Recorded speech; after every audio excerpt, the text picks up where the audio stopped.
Bonjour mon frère, bonjour ma sœur, j'espère que vous allez bien. Aujourd'hui nous sommes le 26 septembre et j'aimerais prendre le texte de la méditation que nous avons déjà lu ces derniers jours dans Ésaïe chapitre 41 verset 10. Ne crains rien car je suis avec toi, ne promène pas de regards inquiets car je suis ton Dieu. Je te fortifie, je viens à ton secours, je te soutiens de ma main droite triomphante. Et le titre de la méditation d'aujourd'hui est Réjouissez-vous à propos de la vérité. Lors de la dernière réunion, le dimanche soir, 11 jours après avoir vu cette femme presbytérienne, j'étais assis sur l'estrade avec le pasteur. Je la vis entrer et un jeune homme à ses côtés. Le pasteur me chuchota « c'est son fils ».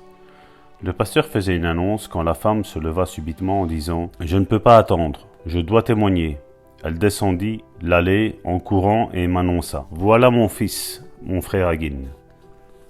Vous en souvenez-vous, je vous ai parlé de lui. Nous l'avons emmené de notre jet privé à maintes réunions de guérison. Mais quand vous avez cité Ésaïe 41, verset 10, j'ai commencé à me rendre compte de mon autorité. J'ai commencé à comprendre que Dieu est avec moi et que cela ne sert à rien de craindre. Après le culte, je me suis précipité à l'hôpital pour imposer les mains à mon fils. Les médecins ont avoué « nous ne le comprenons point.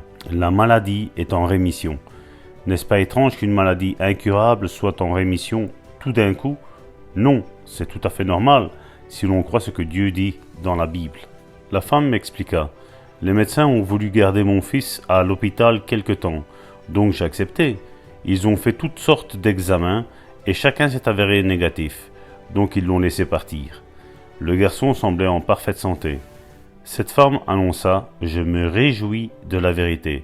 C'est alors que la vérité est efficace quand on s'en réjouit.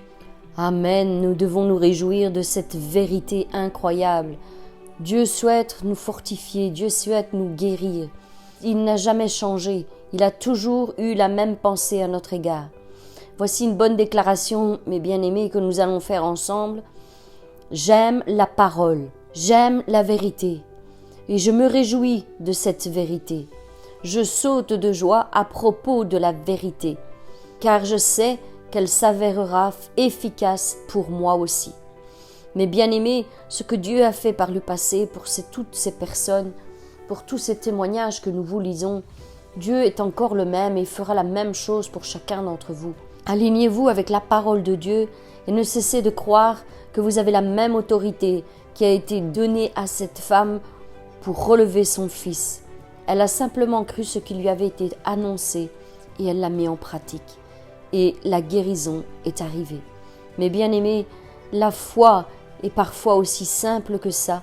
C'est de croire comme un enfant et de recevoir tout simplement cette vérité qui nous est donnée.